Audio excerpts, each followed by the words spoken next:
Bismillahirrahmanirrahim. Assalamualaikum warahmatullahi wabarakatuh.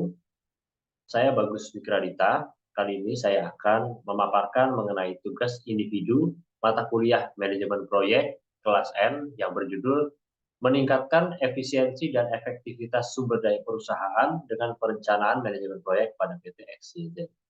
Dosen pengampu untuk mata kuliah ini adalah Dr. Masus STMT. Baiklah, saya akan lanjut untuk ke slide selanjutnya.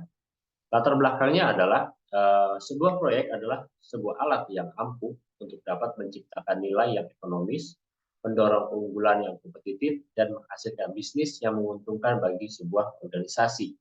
Salah satu alasan penting yang timbul dari keyakinan kuat mengenai keselarasan antara manajemen proyek dan strategi bisnis dapat meningkatkan peluang organisasi untuk mencapai tujuan strategis dan meningkatkan kinerja organisasi. Saya akan menjelaskan mengenai PT XYZ yang merupakan sebuah multinasional company di bidang jaringan dan telekomunikasi yang melayani B2B dengan operator seluler di Indonesia. Perusahaan ini juga menyediakan perangkat BTS station dengan teknologi 2G, 3G, 4G, dan juga 5G yang terbaru.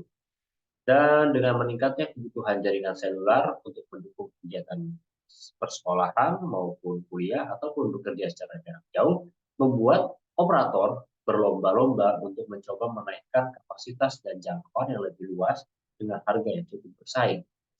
Dan juga ketika melihat kebutuhan tersebut cukup tinggi dan adanya tantangan mengenai persiapan material untuk mendukung implementasi, sehingga ada sebuah potensi pekerjaan implementasi itu mengalami keterlambatan.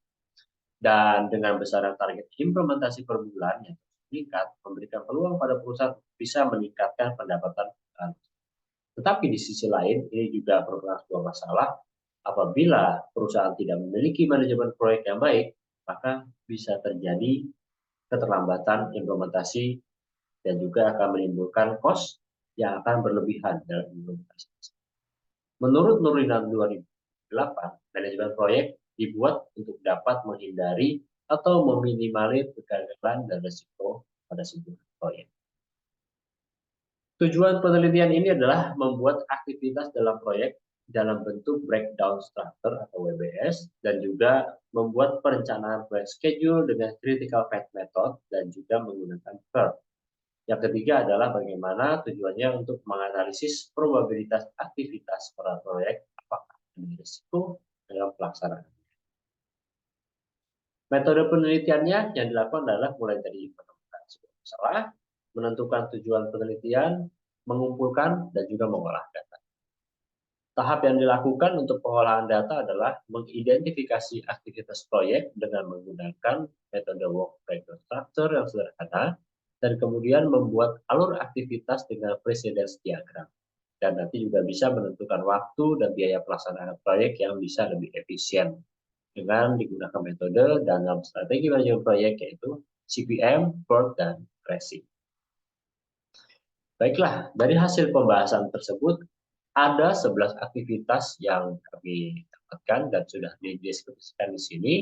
Yang pertama adalah aktivitas pertama, analisa hasil dari design review meeting untuk mengetahui dan mendapatkan semua kebutuhan material ataupun semua data-data implementasi dan waktu yang diperlukan adalah 2 hari. Aktivitas selanjutnya yaitu membuat analisa dan perencanaan kebutuhan tim, waktunya 3 hari, dan kemudian membagi dan mengalokasikan tim sesuai area 1 hari waktunya, dan mengumpulkan data area implementasi 1 hari, dan membuat analisa dan perencanaan pengiriman material ke lokasi 1 hari, dan kemudian pengiriman material ke lokasinya butuh waktu 5 hari karena juga ada presidential di sini yaitu aktivitas E dan C. Aktivitas selanjutnya yaitu instalasi dan commissioning butuh waktu 3 hari, dan yang kemudian adalah monitor performance dari site yang sudah diimplementasikan waktunya 15 hari, dan kemudian ada KPI quality site setelah dimonitor waktu 4 hari, kemudian dilakukan uji terima site selama 2 hari, dan terakhir adalah persetujuan pekerjaan melalui tools. Berikutnya kita coba olah menggunakan precedence diagram, di mana dari aktivitas tersebut sudah kita atur dan kemudian kita hitung waktunya. terdapat critical path pada alur aktivitas A, B, C, F, G, H, I, J, K sebanyak 36 hari.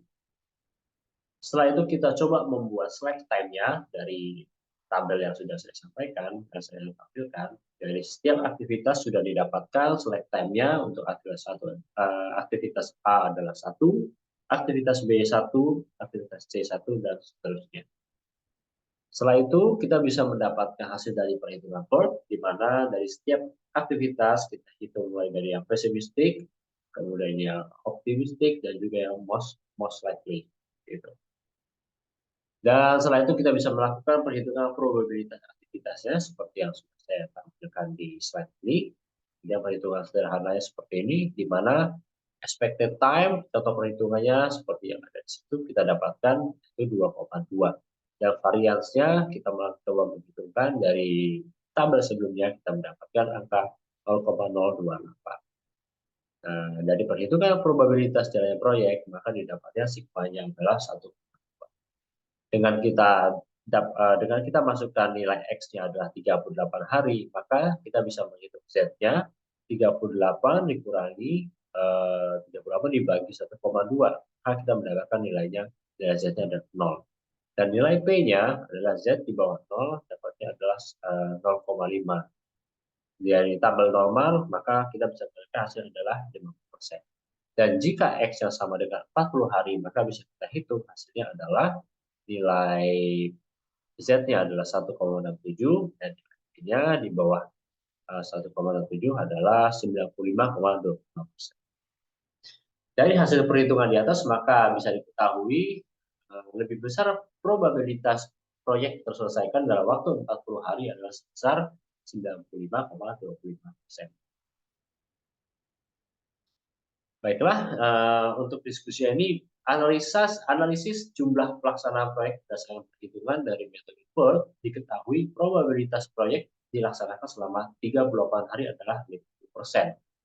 Nilai tersebut menunjukkan bahwa adanya 50% kemungkinan terjadinya keterlambatan.